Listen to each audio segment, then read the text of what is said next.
Dima. I'm going to talk about DDoS, self-DDoS scanning. And I'm going to talk in a small demo. So, first of all, I want to introduce myself.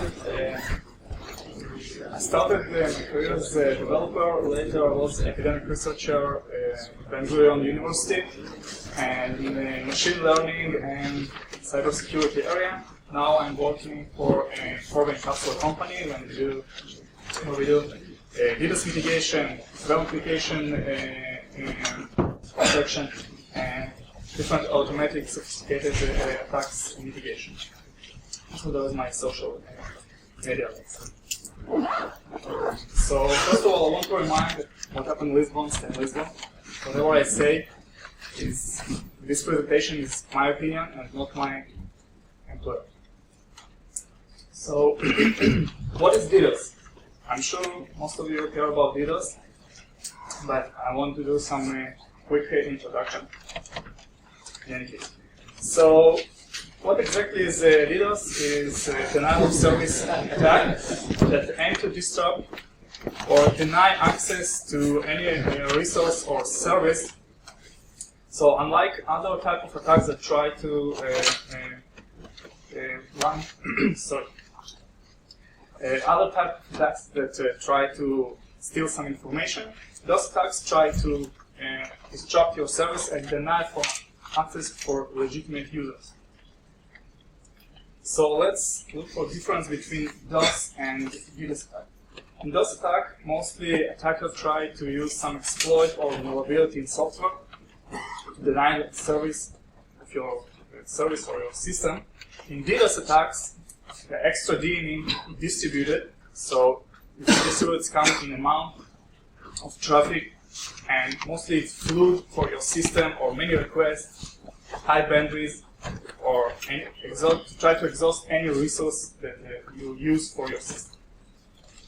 So if we look in DDoS attacks, we have actually two main types of DDoS attacks. First one is volumetric attack.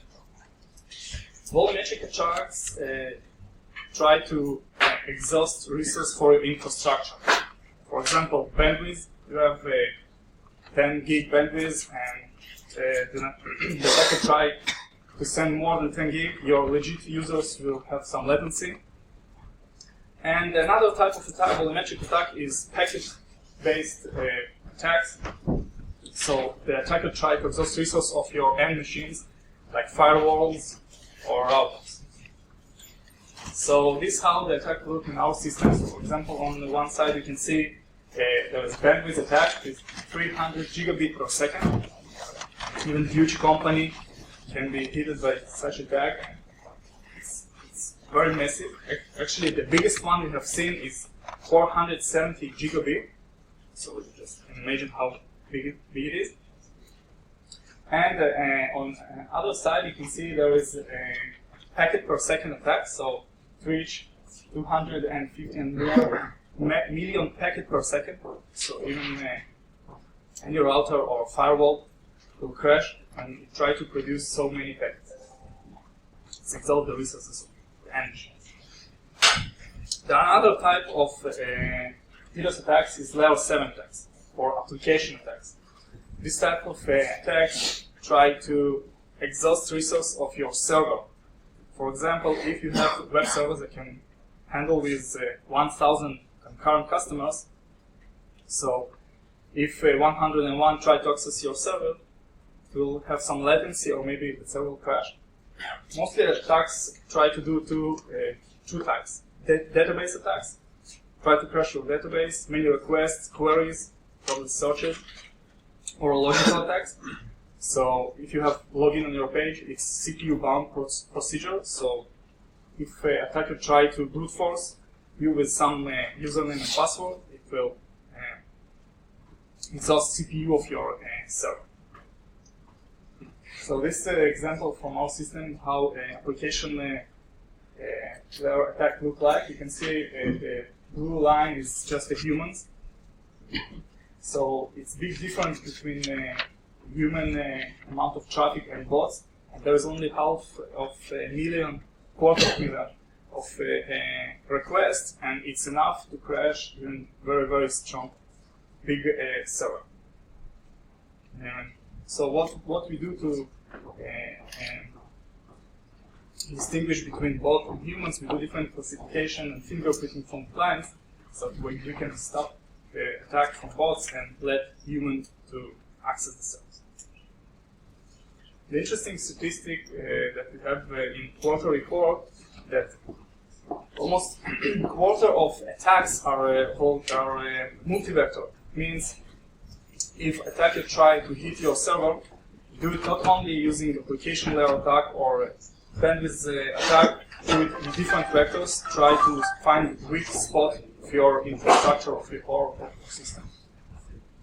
On the other hand, you can see there is 75% for attacks from only one vector. It means that any script kiddie or any person just can buy the pills for hire and try to attack any server. Another interesting statistic that almost 50% was hidden more than once. This report from our customers that are behind DDoS protection service. So the attackers know that they are protected and they still continue to try to attack to find weak spots and hit the service. So if you was hit once, you probably will hit more and more and more until the attacker will succeed to crash your server. So why to do a DDoS attack? I can understand why to do SQL injection. You can steal some credit cards information. Why to do remote code execution?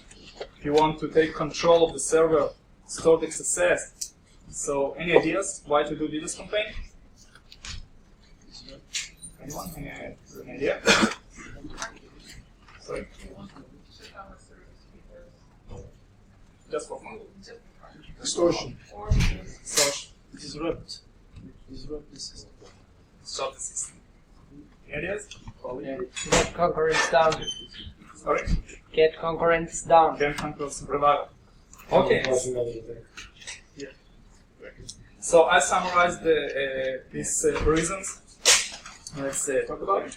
So first one is business rivalry.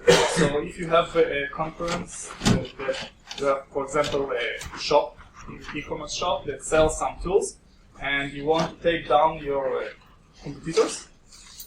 So you can purchase DDoS for hire. It's very cheap, from 20 to 50 US dollars for 1 hour, and just get down your competitors. So all the customers will come to you mostly, or your other websites, but not to your competitor.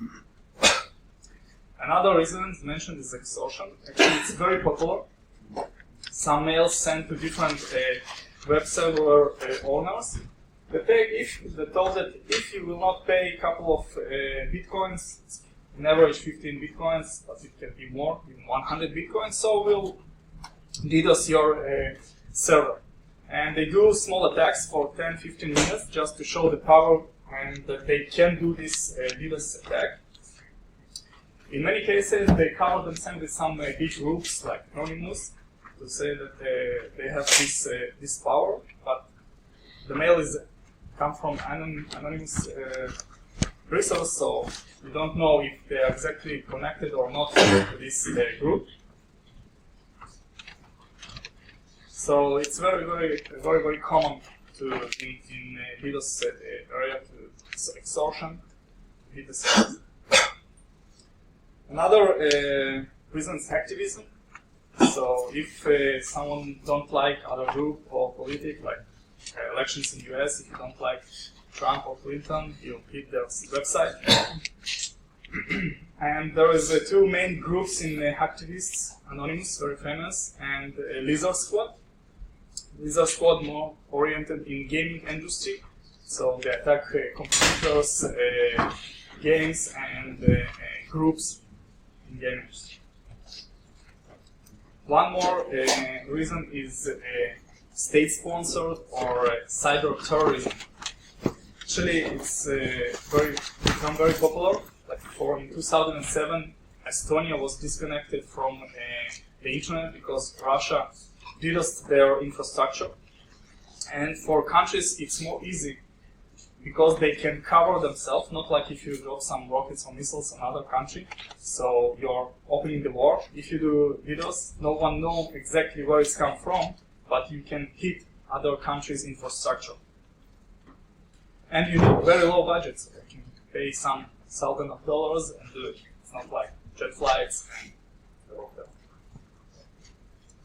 One more reason is revenge.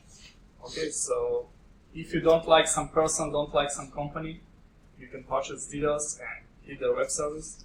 It's very common between game groups, or even we have seen in American football. So if one team loses to another, so the losers try to hit winner's website and vice versa, just for revenge. One more reason is small screen. Actually, it happened in Australia a couple of months ago.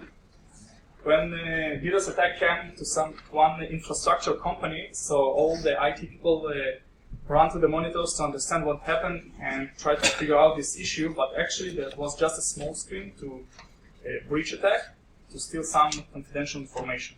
So DDoS attack can also be small screen to more sophisticated attack. And last but not least, lols. Many security kiddies do it for fun, just to get some respect for their friends, credit points, etc. So if we are talking about DDoS, we can't mention Mirai and Dday that was in all news, IT news for last month. We want to hear about Mirabot and attack on Dday. So let's do a brief view of what happened in news.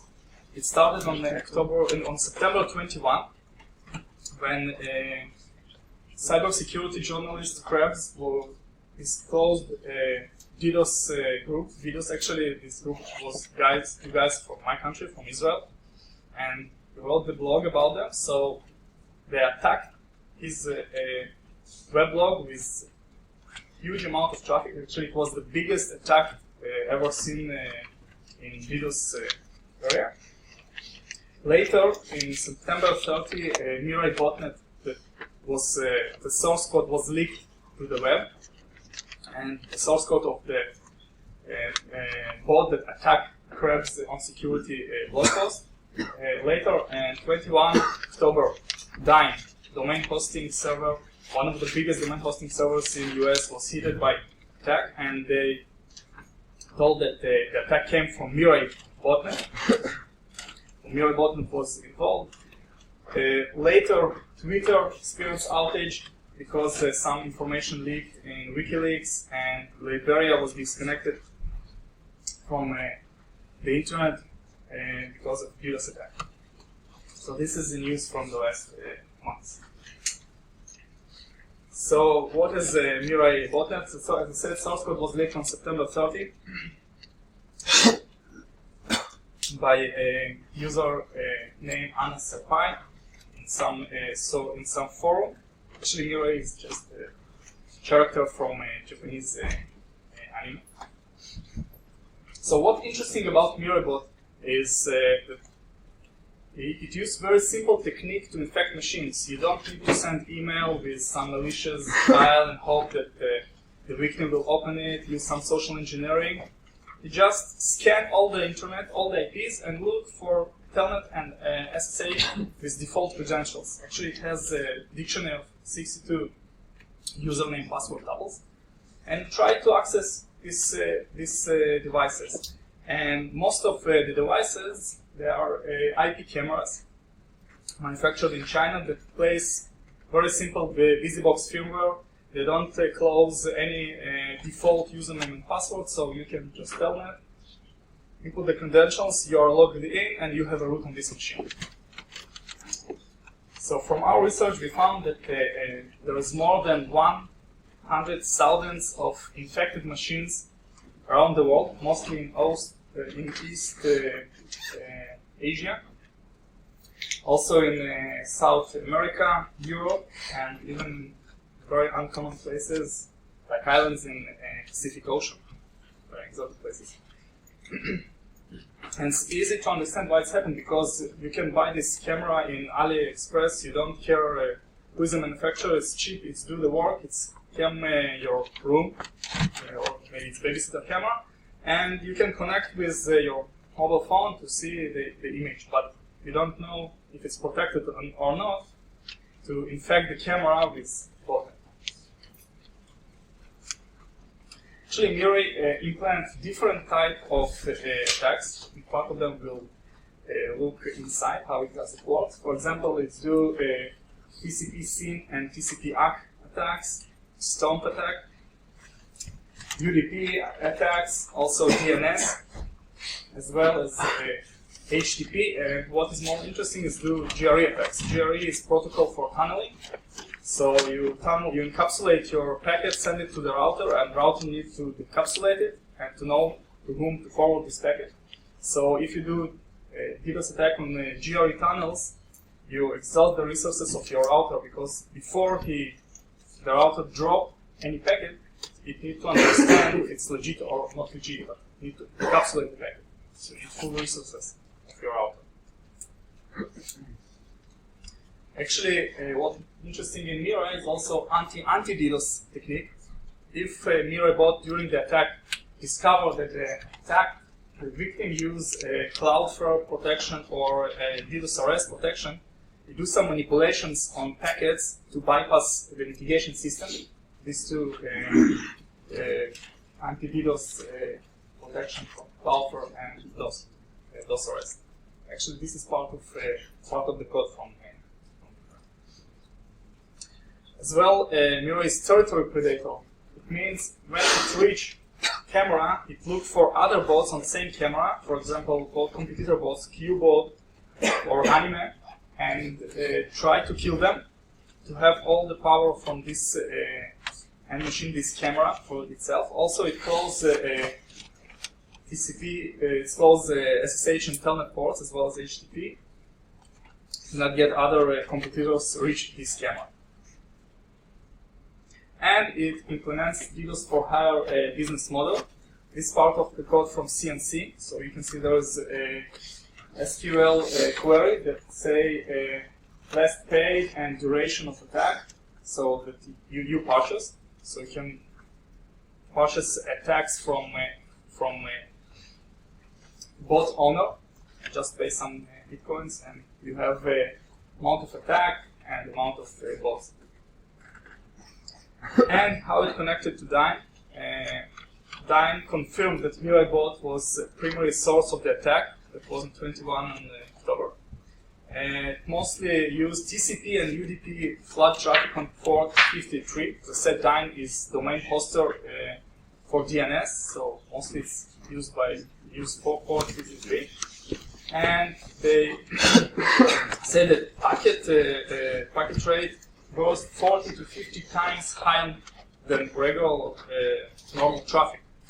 So even such big company like Dyn, that Twitter and GitHub host their domains using Dyn, can be hit by DDoS, and they can't handle it. It crashes. So let's understand how we can do a DDoS attack. First of all, let's talk about application attacks. Let's do some brief recap about the application layer. If you have HTTP, so for example, this is a host request. You have a URL path, host you want to reach, different metadata in HTTP headers about the client, for example, user agent, accept language, etc., and host data. So what we do, we just send this information to our web host. The web host resolve it and send the response. So what the attackers do, they send this command to the botnet, for example, Mirai, please reach victim server. So if the server can handle some capacity of a request concurrent, you will have botnet that contains 100,000 of bots, probably even big server can handle it. Another thing that attackers do prior they try to attack the server, they look for weak spots in your web page. For example, this page contains a large image, so if you if it's not cached and you try to get more and more from this image, it's hit your upstream traffic. Search, as I mentioned before, if you have search, you need some SQL queries, so you can make a lot of searches to hit database resource, and username, password, login, CPU resources. So all this can be used by the attacker to hit your server. Another type of attack is volumetric, as I mentioned. So let's do a quick recap about the layers.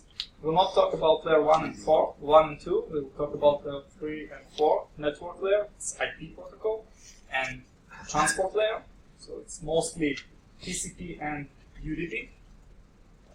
So how attackers do attack on these layers? First of all, SYN Flood attack. For example, attacker wants to do SYN Flood attack. He sent packet, hi, I'm 1.1.1, but he spoofed his source IP, because this is the first packet that's sent in three-way handshake used by TCP, so we can spoof the IP.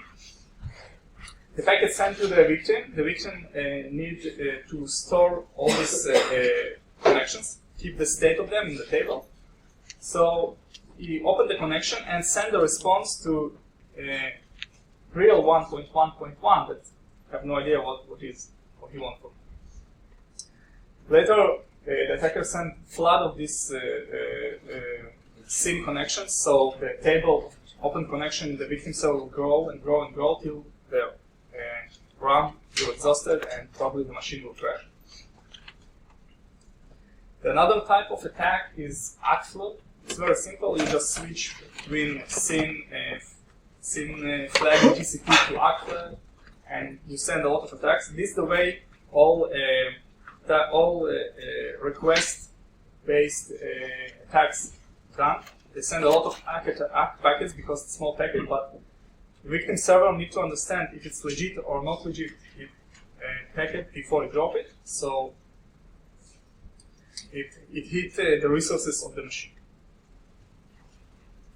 Also, ACK Flood can be done with reflection. So in reflection, what we do, we take a SYN packet, send it to someone else. When we send it, our source is spoofed. For example, I'm the victim, and I'm sending 222 to a host. So all the hosts respond with SYN ACK to the victim. And the victim can distinguish between legit and not legit users because they came from distributed network, from distributed sources.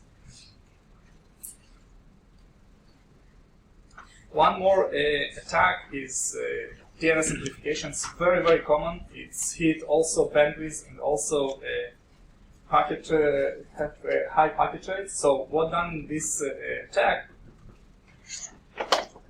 Attackers send DNS query with some request about the domain to DNS server, and DNS server responds with the result to the victim.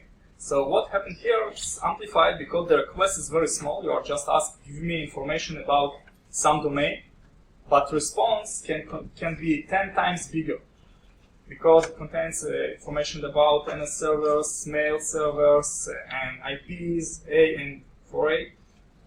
So if you send small packets, the response will be much, much bigger, and it hit bandwidth as well as packet. So I want to show some small demo about DNS amplification, how easily it can be done using simple tools. All we need to do is Wireshark, is Swiss knife for all network and security researchers, so you can capture the packets and see what's going on inside.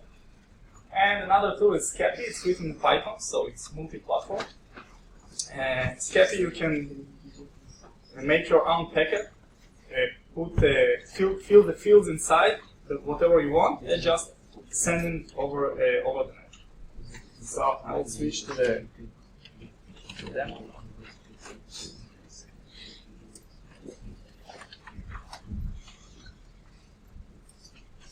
Actually, we need 3 machines.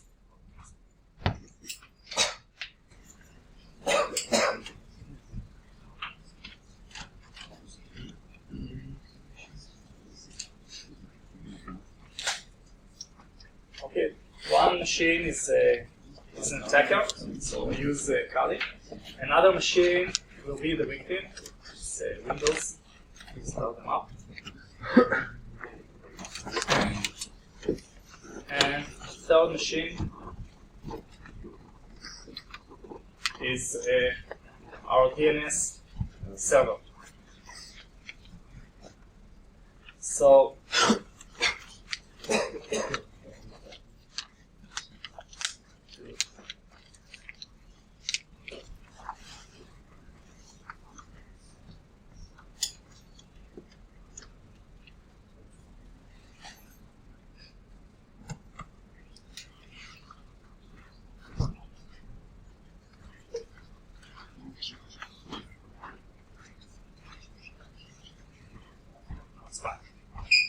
So this is our DNS machine. So we have here a simple bind server. So there is information about the Kuban.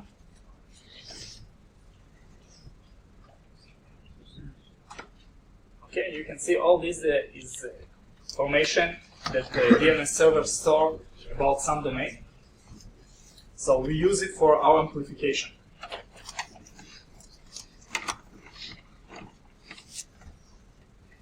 Another machine is Windows, and let's just check the IP.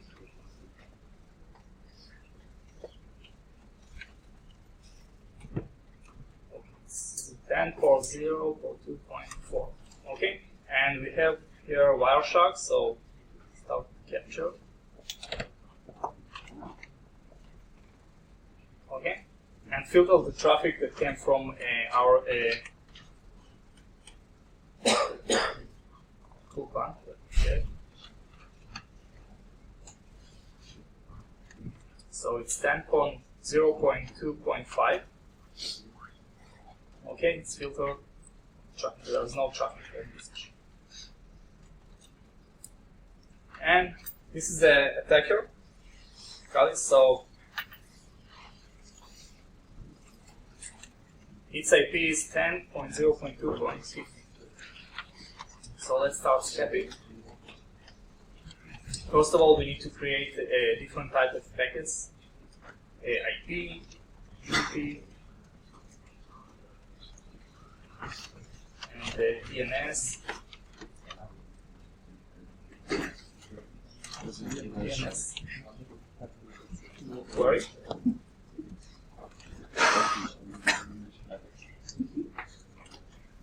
So if you don't remember what fields you can fill in inside the packet, you can write, for example, IP display. So you can see there is version 4, and source and destination IP by default they are local IP. So first of all, we want to access our DNS service. So let's write IP st 10.0.2.5.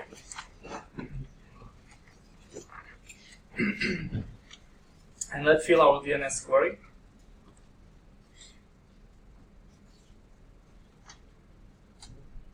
Okay, so we need to write a DNS query name.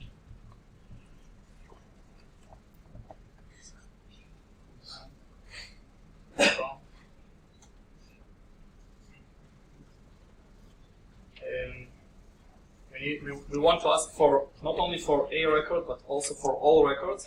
So we'll write DNS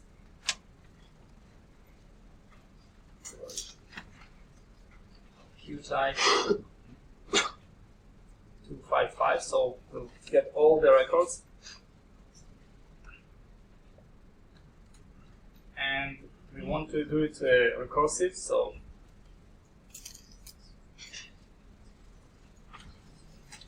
one, and there is only one query, so DNS.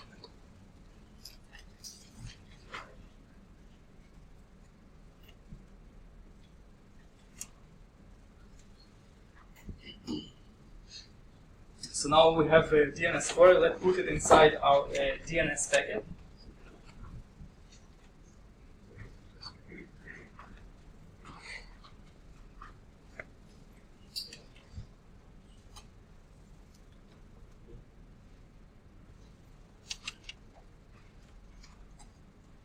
Okay, and try to send it to our to the DNS server to see what the response will be. Right IP, UDP, and DNS.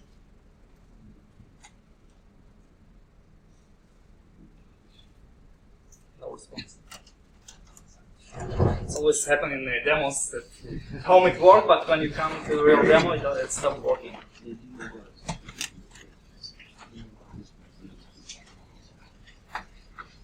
Let's validate.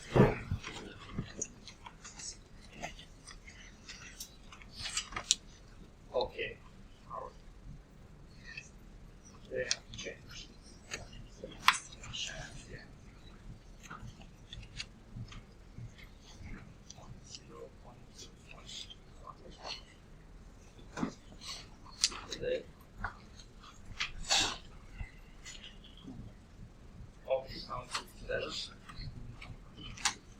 Okay, so we have the response from DNS server about the information. So let's see what the difference in sizes. So if I check the size of our request, DNS, it's 58 bytes. So it's very small, but the size of the response, it's 639, so it's more than 10 times bigger. So if we switch from source IP, we spoof the IP of our victim, all these 339 bytes will go directly to our victim when attacker needs just to send 58 bytes. So let's do it. Let's spoof the IP source with the IP of the Windows machine. 0.2.4.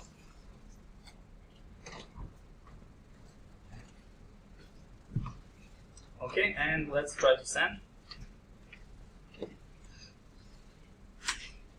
Okay, the packet sends, so let's check the Windows machine. Okay, as you can see, the Windows machine received all the response from our DNS server because it's run on top of UDP and no one cares about the three-way handshake. You can spoof your IP with your victim, and the response goes to your victim machine. So let's do it asynchronously. Send. Okay, this way we can send many requests. This one also reached the machine. So I have a small script that I do it. It's exactly the same I showed you. But at the end we have while loop, so we will send 1,000 requests to the machine.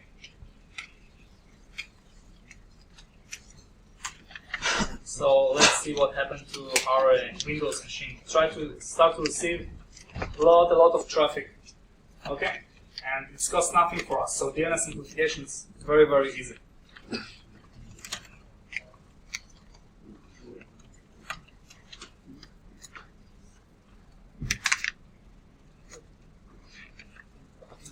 So, I want to say obrigado, correct? And if you have any questions, just shoot.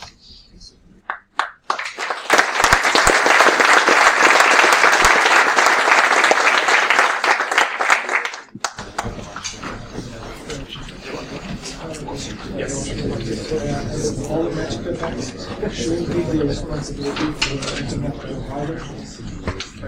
There is no responsibility for internet provider, but if your ISP service will see that you reach huge amount of traffic, just null route it. Most of the ISPs null route. If I have a contract with my internet provider, I can SLA with it. I have, let's say, 1 gigabit of bandwidth available to myself. And if I'm hit with the DDoS attack, the internet provider should mitigate it. It depends on your contract, but most of the ISPs, as I said, if you have 1 gigabit, they will pass 1 gigabit, they will not filter your traffic, and all the amount above the 1 gigabit, they will just null route it. Yes? In the attack that you talked about, Brian, perhaps, the attack hit of 600 or something gigabytes per second. Yes. And then there was another from OVH, from SYN company, at about 1 terabyte per second. So knowing this and the weaknesses of the protocols like DNS and UDP that you referred, what is your opinion about the DDoS protection in the future?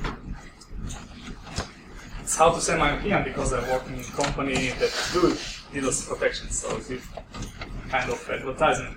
But if you want to do DDoS protection, first of all, you need to remember and understand what's your weak spots. Okay, so if you need to protect your infrastructure, you need to care about infrastructure protection, maybe some BGP on-demand protection. If you have web server, you need to think about application layer attack. Okay, and as the guy mentioned, if you have ISP, you need to validate what are your contract to include. Yes, but the question was more in the sense that even the DDoS protection company that was protecting Brian Krebs' website told him, we can't protect you anymore, so we'll compromise other customers. So you are out. You have to search another company. But in case with Krebs, he was a free customer of Akamai, so it cost them a lot of money to handle this attack. That's why they dropped them out.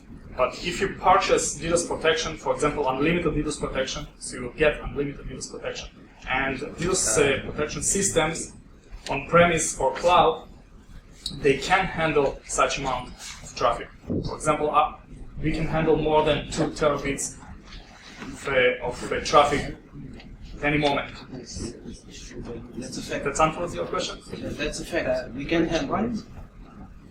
Most of the companies can handle it. That's why they need to purchase DDoS protection.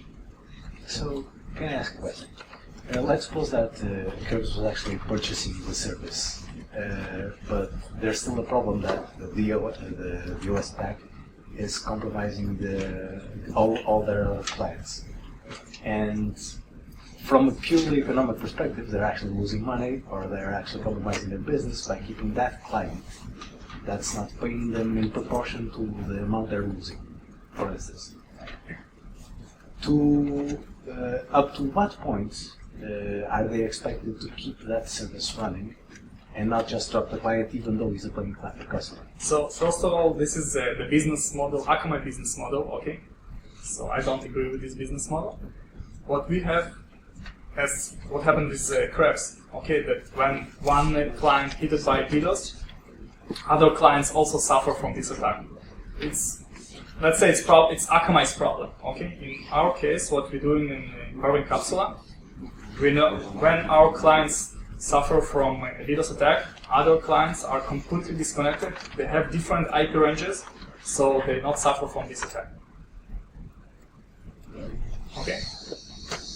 They don't share same network. When one client attacked by DDoS infrastructure, they do share the same equipment, I assume. Yes, but we anycast the attack to all our POPs around the world. Okay, so it become more distributed, and we can handle it. And our customers, they have their own IP. Okay, so other IPs can be separated to different POPs to not suffer from this attack. So the problem is, Akamai could handle it up to the point where they couldn't. The thing is, there's always a bigger botnet, there's always more clients, there's always more bandwidth attacking you. So let's assume you actually reach the limit in which you cannot physically handle the attack.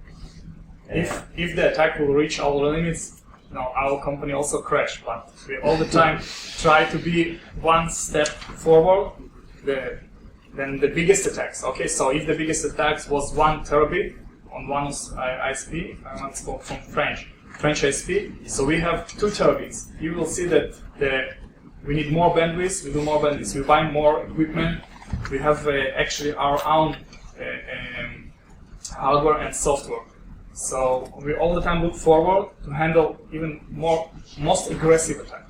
So it's basically an arms race. So With the proliferation of these recent domestic fiber networks and domestic connections that are at the minimum of 100 megabits per second and even gigabit connections at home, you can assume that the amount of bandwidth that the distributed clients will eventually surpass the ones that you have available at the data center. So let's assume that they have huge amount of traffic, but they need to use some pipes to send this traffic. We use the same pipes to receive this traffic, so the bandwidth is not a problem. Okay, so if there is, let's isolate it, for example, for some ISP provider.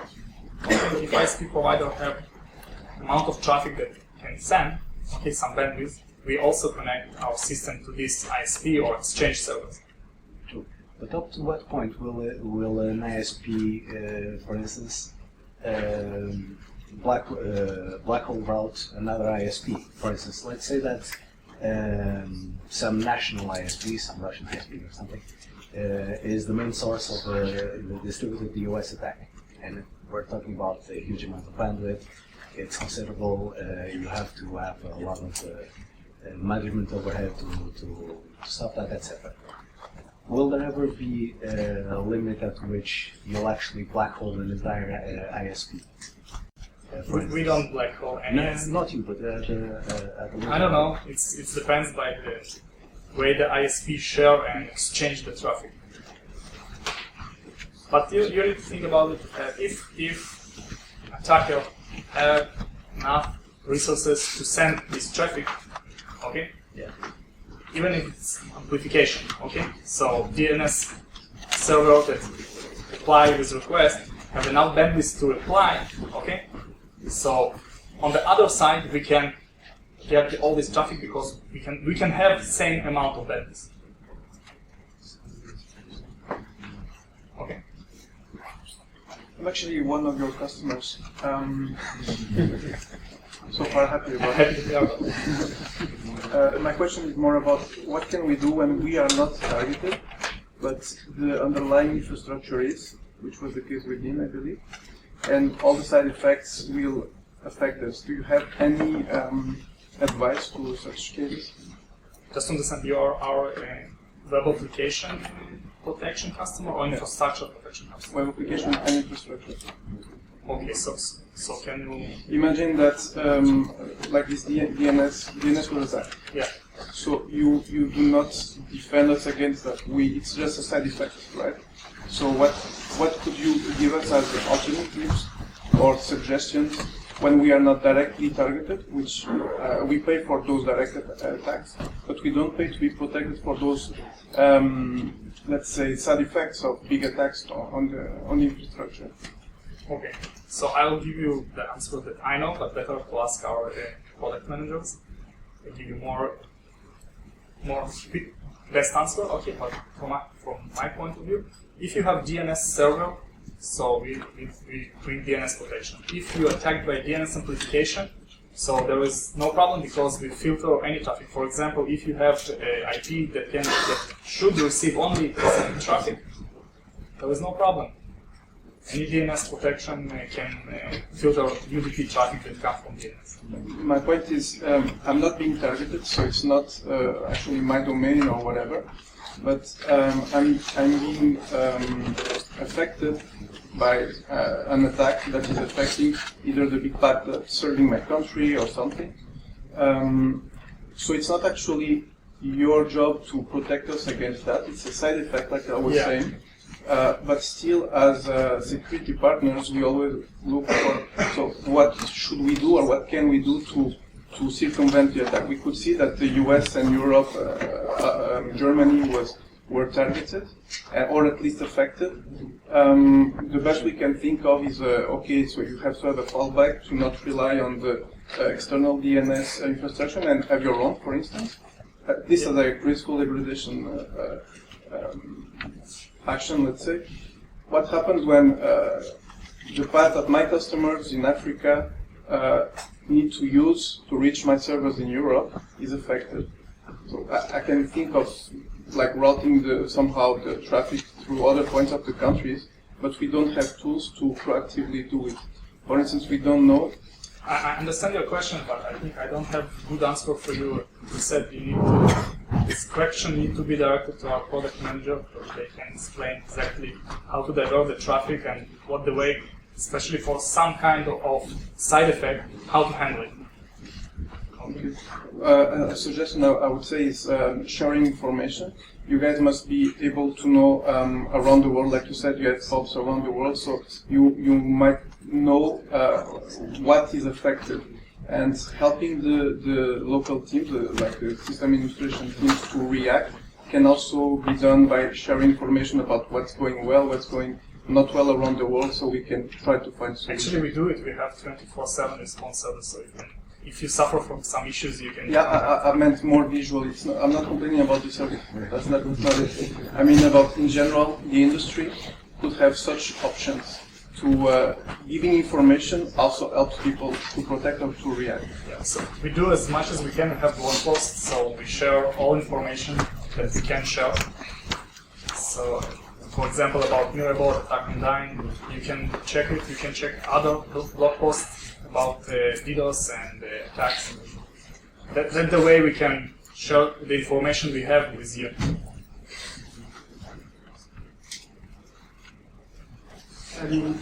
I was under a DDoS attack recently, and one of the questions that kept popping up was, when will you stop? And all I could tell the board was either when they succeed or when they give up. So, and for me, they would give up when it was not profitable anymore. But one thing that I could not find anywhere, and maybe you have some insight that you can share, is what's the going on rate for this kind of attack. If I go somewhere where I can buy a DDoS attack, what would that rate be? You know? So I want to answer first question. When it stops, we have seen attack long for 1 month, non-stop attack. So it can be very, very long attack. And about the profit, so sometimes, not sometimes, in many cases, maybe your competitor purchases DDoS for higher attack, and you don't understand that you are protected or not protected, what size of your system. You just know that he wants to hit you, and he don't care about the results, okay? Until he checks. So probably do it twice, 3 times, 5 times, and only then he understands that you are protected and there is no point to try to DDoS. Anyone else? Okay, thank you. So if you have more questions,